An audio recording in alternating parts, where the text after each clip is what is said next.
And to grasp the engineering audacity of the Raptor 3, one must first surrender any terrestrial intuition regarding how liquids behave. In our daily lives, we experience fluid dynamics through the gentle resistance of a swimming pool or the predictable arc of a garden hose. These are low-energy systems governed by atmospheric pressure and modest gravitational pull. However, when a starship ignites its 33-engine booster, we move from the realm of plumbing into the realm of high-energy physics. And the Raptor 3 is not a device that merely burns fuel. It is a high-bandwidth conduit for mass. To generate its target thrust of 280 tons force, or 2.8 meganewtons, at sea level, each individual engine must process approximately 650 to 700 kilograms of propellant every single second. To put this in perspective, imagine a standard family sedan. Now imagine that entire car, every piece of steel, glass, and rubber being converted into a liquid and shoved through a pipe the size of a dinner plate in less than 2 seconds. That is the mass flow rate required to overcome Earth's gravity. In the throughput architecture, mass as information. For the system's architect or the software engineer, it is helpful to view the Raptor's propellant system as a high-concurrency data bus. In a high-performance computing environment, bandwidth is the measure of how much information can be moved from point A to point B per unit of time. If the bandwidth is too low, the processor, the combustion chamber, starves and the system stalls. If the latency is too high or the packets, the droplets of liquid oxygen and methane, arrive at irregular intervals, the system crashes, often literally, in the form of pogo oscillations or combustion instability.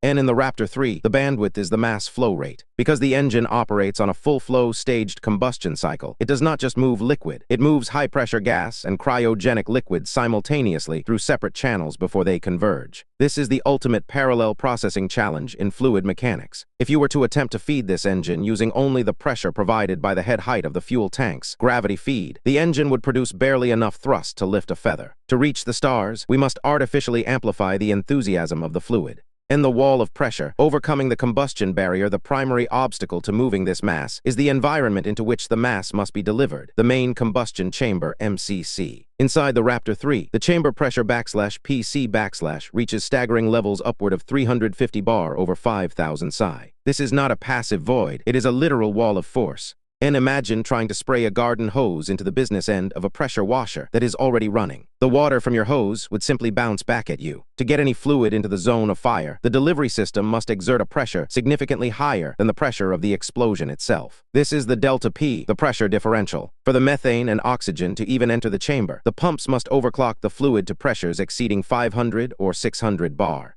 And at these intensities, the propellant is no longer behaving like the water we know. It becomes a supercritical fluid, a strange state of matter, where the distinction between liquid and gas vanishes. It is dense like a liquid, but fills space like a gas. Moving this substance requires more than just a pump. It requires a mechanical beast capable of exerting more force than a hydraulic press, thousands of times per minute. And the Olympic swimming pool metric to visualize the sheer volume of this mountain of liquid. Consider the logistics of a full Starship launch. A fully stacked Starship ship and super heavy booster holds roughly 4,500 metric tons of propellant. During the initial ascent, the 33 Raptor engines on the booster are consuming this mass at a rate of nearly 20 tons per second. And if you were to divert the flow of just one Raptor 3 into a standard Olympic-sized swimming pool, which holds 2,500,000 liters, that single engine would drain the entire pool in about 3 minutes. If you harnessed the combined flow of all 33 engines on the super heavy booster, the pool would be bone dry in less than 6 seconds. And this is where the water hose analogy breaks down and must be replaced by the city-scale water main analogy. The main propellant lines of the Starship are not pipes in the traditional sense. They are arterial conduits. The velocity of the fluid inside these lines is so high that any sudden change in direction or any microscopic imperfection in the pipe's interior surface can create fluid hammer effect shockwaves that can shatter high-strength superalloys like they were made of glass.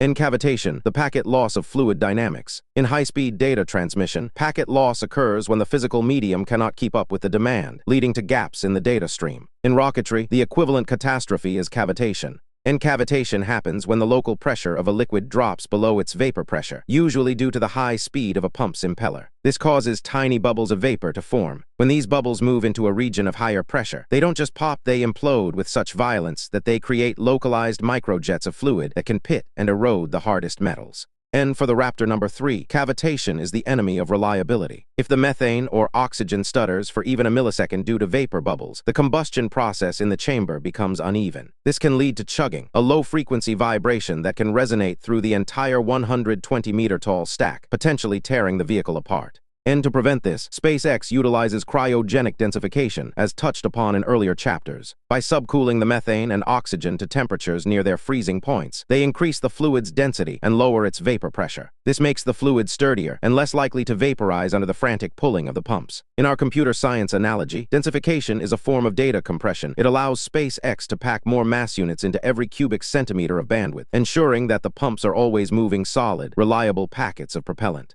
And the logistics of the gulp, the transition from the tanks to the engine, is a masterpiece of plumbing optimization. In traditional rockets, long, winding pipes are used to navigate the internal structure of the airframe. But every bend in a pipe creates friction. Every foot of tubing adds impedance to the flow. And SpaceX's design philosophy for the Raptor No. 3 focuses on minimal path length. The engines are tightly packed, and the manifold systems are designed to deliver the propellant with as few hops as possible. The goal is to maintain the kinetic energy of the fluid from the moment it leaves the main header tanks until it is vaporized in the pre-burners. And the mass flow problem is also a thermal problem. Moving mountains of liquid at -180 degrees Celsius for methane and -207 degrees Celsius for oxygen means that the plumbing itself is subjected to extreme thermal shock. As the valves open and the gulp begins, the metal shrinks and contracts. The plumbing must be elastic enough to handle the physical movement of the ship, while being rigid enough to contain pressures that would burst a submarine like a balloon. In fluidic momentum and the throttling challenge, one of the most difficult aspects of moving this much mass is the momentum of the fluid. Once you have 20 tons of liquid moving at high velocity through the booster's plumbing, you cannot simply stop it. If you close a valve too quickly, the kinetic energy of the moving column of liquid has nowhere to go. This results in a pressure spike that can reach thousands of pounds per square inch above the design limit, a phenomenon known as water hammer.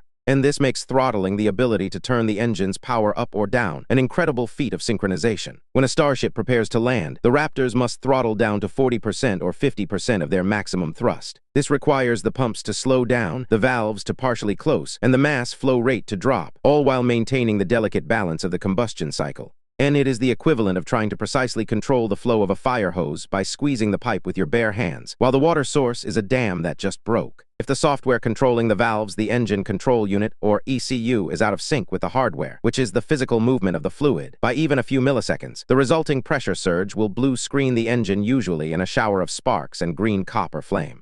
And the Raptor 3 as a fluidic computer. In many ways, the plumbing of the Raptor 3 is a fluidic computer. The diameters of the tubes, the angles of the injectors, and the curves of the manifolds are hard-coded instructions that tell the propellant how to behave. There are no moving parts inside the main flow paths other than the valves and the turbopump rotors. The rest of the logic is handled by the geometry of the engine itself. And this section has focused on the what and the how much, the staggering volume of liquid methane and oxygen that must be mobilized to achieve orbit. We have seen that the Raptor 3 is less a motor and more a mass accelerator, a machine designed to move mountains of liquid against a wall of fire. But to move this mass, we need a source of power. We need a way to turn the chemical potential of the fuel into the mechanical grunt required to drive the pumps. This brings us to the most violent and stressed component of the entire Starship system. To understand how we achieve the bandwidth required to drain an Olympic pool in seconds, we must look at the spinning heart of the machine, the turbopump.